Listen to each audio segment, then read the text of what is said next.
You haven't seen Michael in years, right? Surely, you'll renounce any inheritance? One day, a phone call came to our home. The voice on the other end mocked us, and I couldn't contain my anger. I grabbed the receiver from my granddaughter, who had been handling the call. Listen here. We won't renounce any inheritance. Don't you dare speak nonsense. This child is. I, Nancy, aged 63, have been living with my husband James and our son Michael. Since getting married and having a child, I started working part-time, and I continue to do so. James has led a straightforward life as an office worker, and he was an ordinary man in both good and bad ways. He is 2 years older than me, but his gentle nature and the inexplicable charm that made it impossible to ignore drew me to marry him. After Michael was born, James became a doting father, spending weekends playing with Michael and taking him out.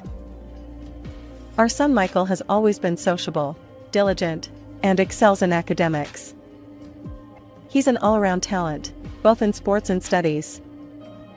In a positive sense, he's such an outstanding student that it's almost mysterious why a child like him was born to us. He's also quite good-looking, and apparently popular among women. After graduating from college, Michael left home and independently started and managed an IT-related company at a young age. Both James and I are incredibly proud of Michael. He's our pride and joy. As time passed, when Michael turned 28, we received news that he had married a woman named Sophia and they had started living together. Since Michael had left home and become independent, he rarely contacted us, perhaps due to his busy work schedule. However, he hadn't mentioned anything about being in a relationship with this woman until now. To our surprise, he reached out after a long time, sharing both the news of his marriage and the birth of their child. Given his position as a company executive, it's understandable that he leads a hectic life. Despite our initial apprehensions about Sophia, she turned out to be a wonderful person. Despite being 7 years younger than Michael, she was remarkably mature and quickly became comfortable with our family. Sophia frequently visited our home, bringing their daughter Emma along. Understanding Michael's busy schedule, she took it upon herself to keep us updated with photos of Emma's growth, a clear sign that she genuinely cared about Emma's happiness. Seeing Sophia's dedication to supporting our son while wholeheartedly caring for their child, we felt joy and pride. Simultaneously, we resolved to assist our son and daughter-in-law whenever needed. Although Michael's income made financial difficulties unlikely, we wanted to lighten their burden if any unforeseen circumstances arose. One fateful day, tragedy struck my son's family. It was Emma's 6th birthday, and Michael happened to have a day off. Taking advantage of the opportunity, they planned a family trip and booked a cozy resort hotel. However, during their journey, they were involved in a terrible car accident. While driving on the highway, a large truck rear-ended their vehicle. Michael sustained severe injuries and required 6 months of recovery. Sophia, on the other hand, was critically injured and unconscious when she was transported to the hospital. Sadly, despite all efforts, she passed away. Fortunately, Emma escaped with minor injuries. Upon investigating the accident, we learned that Sophia had instinctively shielded Emma during the impact. Thanks to her selfless act, Emma remained safe, but she lost her mother. Since Michael was still hospitalized and unable to fulfill the role of chief mourner, we conducted Sophia's funeral on his behalf. Emma struggled to accept the sudden and permanent separation from her mother, tearfully standing before Sophia's casket. Emma's emotional wounds run deep, and we must help her heal. James and I discussed Emma's future. Given Michael's prolonged hospitalization and rehabilitation, and with Sophia no longer with us, we decided to care for Emma during this difficult time. Of course, I had already discussed Emma's situation with Michael in advance, and he had given his consent. I'm entrusting Emma to you. Emma, Dad will be in the hospital for a while and won't be able to take care of you. So during this time, Grandma and Grandpa will look after you. Is that okay? Emma, shocked by losing her mother and facing an unexpected new life, was bewildered. However, my husband James and I wholeheartedly took care of Emma. Whenever James had a day off, we tried to spend time together as a family. On other days, we made sure to communicate with Emma, ensuring she didn't feel lonely. Our efforts paid off, and Emma gradually adapted to our life, slowly healing the emotional wounds from losing her mother. As time passed since the accident, Michael's condition stabilized to some extent. He returned to work early, eager to make up for the work he missed during his hospitalization. However, Emma remained with us. I wondered how long Michael intended to keep his child with us, especially since she would soon start elementary school. But considering that Michael's role as a company executive involved responsibilities beyond our understanding, we interpreted his actions favorably. Now, I had decided to document Emma's growth, just as the late Sophia had done for us, by taking photos and sending them via email. However, Michael never responded. For us, Emma is undoubtedly our granddaughter. Emma's father is Michael. I believe that he should be aware of Emma's future. Frustrated by his lack of communication, I sent him a straightforward email. Michael, I'd like to discuss Emma's elementary school enrollment. Could you visit us at home? If you're too busy, I can come to your place. Shortly afterward, Michael called me. I confronted him. Michael, you can't keep ignoring Emma. Yes, work might be demanding, but don't you realize your responsibilities as a father? Emma has missed you terribly since she hasn't seen you in so long. Michael's response shocked me. Mom, there's something I need to tell you. Please continue raising Emma as if she were your own. You see, I can't handle parenting. It's impossible.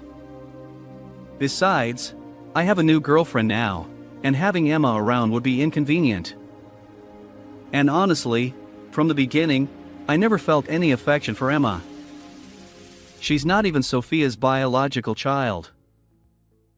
I was utterly stunned by his shocking revelation. No affection for Emma? Not Sophia's child? What on earth was going on? Wait a minute, what exactly are you saying? What have you done? Explain. I demanded. Michael's response hit me like a ton of bricks. Emma is the child of a woman I was dating around the same time before I married Sophia. You! Sophia was such a kind person, and you did something like that? I couldn't believe it. Michael, always well-liked, diligent since his student days, and excelling in his professional life, had blindsided us. We never imagined he'd be involved in such a messy situation. True, he had his share of admirers, but the idea that Michael would engage in such reckless behavior. And this woman was interested in me. He continued. But I felt we weren't compatible for marriage. Still, I didn't want to completely cut ties, so we maintained a casual relationship. Then, somehow, she became pregnant with Emma. She demanded that I acknowledge the baby and break off my engagement with Sophia. Michael's revelations shattered my heart. Surely, he had hurt many other women along the way. As a woman myself, anger toward our own child began to build. I had rejected everything, but that woman went ahead and gave birth to Emma without my consent, and then she took her own life, leaving her child behind and selfishly departing. You! You're not kidding, are you? You drove someone to suicide, and yet you think you're blameless? That's absurd. Clearly, you're the one at fault. My anger flared up at Michael's heartless behavior. The revelation left me dumbfounded. Sophia, who had loved Emma unconditionally despite not being her biological mother and the birth mother of Emma, whom I've never even seen. And now, my own son has caused immense trouble. What must Emma be feeling? How did Sophia raise her with such love? I wondered aloud. You can't possibly understand. I never imagined my own son would turn out to be such a disgrace. Do you think we'll entrust you with Emma? We'll take care of her. Michael's response was callous. Enough with the nagging. It's none of your business how I've been involved with women in the past, right? Anyway, I have no intention of raising Emma anymore. I already have a new girlfriend, and we're getting along just fine. So, let Emma be taken care of on that side. As I listened more closely, I could hear laughter in the background, probably from the woman he was with. Just hearing her laugh while discussing such matters made me suspect she wasn't a good person. And Michael, choosing someone like her, seemed to drift through relationships without discernment. I sighed internally. Even if I think it's futile, I'll offer one piece of advice. Being careless in relationships with women will only lead to trouble eventually. Michael's dismissive reply came swiftly. Sure. Thanks for your concern. Goodbye. Clearly, he found further conversation with me bothersome. Michael hung up with an air of resignation. Grandma, why were you so upset? I hugged Emma, holding back tears as I explained. Emma, your father seems to be very busy with work, and he can't take care of you alone. So, you'll continue living with us. I'm truly sorry. I lied. I couldn't possibly tell Emma that her father had abandoned her. She looked at me with concern, and I continued. You know, Emma, Grandma and Grandpa love having you here. We're happy to take care of you. Her expression showed a hint of sadness, but she accepted my words. Afterward, I consulted a friend who was a lawyer about the situation. We discussed various options, and it was decided that Emma would be formally adopted through legal guardianship. This would be better than leaving her in a state of indefinite custody. Additionally, for Emma's future, I filed for child support from Michael through the lawyer. I knew that direct requests from me would likely be ignored, so involving a lawyer seemed more effective. Surprisingly, Michael accepted the child support claim without much resistance. Initially, he had hesitated, but he realized it was better to comply promptly rather than prolong the dispute. However, after the first few months of consistent payments, he stopped altogether. Despite several follow-up requests, there was no response, and I eventually gave up. As time passed, Emma turned 18 years old. I had decided that once Emma became an adult, I would reveal something I had kept hidden all these years. However, since Emma's university entrance exams were approaching, I waited until those were over. With the exams successfully completed and only the results pending, I finally disclosed the truth to Emma about what her father had told me. Emma was shocked. Even though it happened when she was young, the fact that I had kept this secret from her hit her hard. She learned that her biological mother was someone else entirely, and Sophia had been her nurturing mother. On the day I revealed this, Emma was so overwhelmed that she retreated to her room. But the next day, she approached my husband and me with a determined expression. Grandma, if you had told me the truth when I was little, I might not have handled it well. But I understand now that you were trying to protect me. I may not know what kind of person gave birth to me, but those who raised me until now were my late mother and my grandparents. So even if my father abandoned me, I don't feel any sadness. I've realized that. My husband and I cried tears of joy. And in my heart, I silently reported to Sophia in heaven, "Your daughter has grown into an admirable young woman." A few days passed, and then one day, the home phone rang.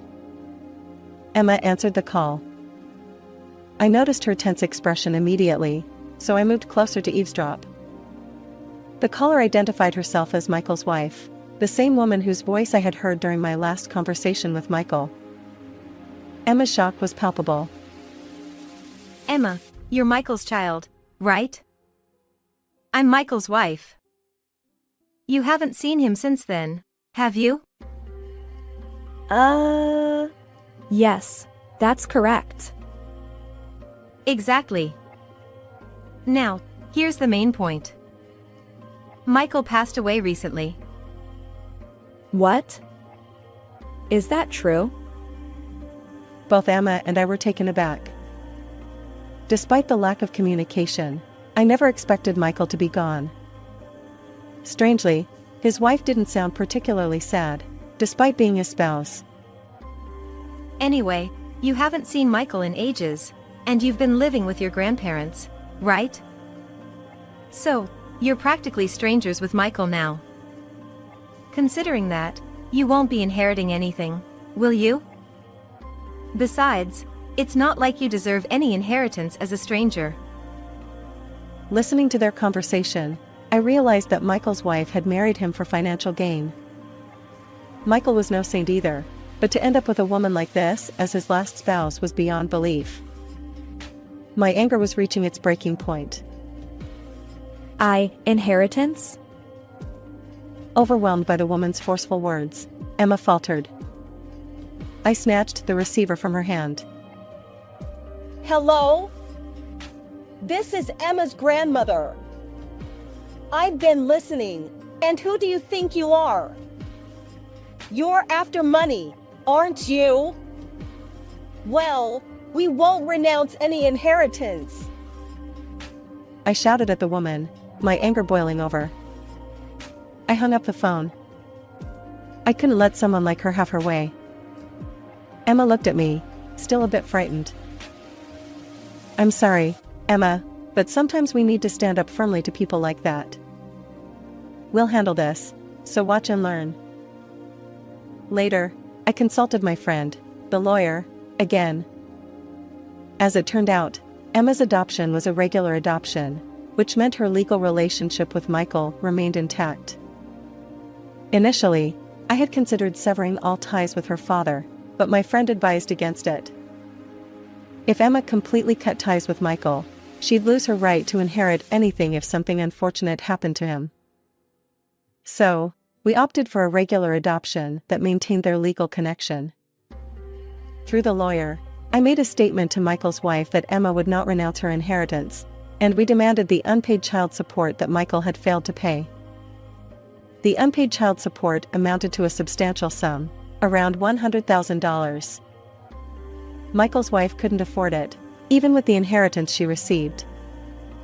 To settle the debt, she sold her house, and her subsequent whereabouts remained unknown.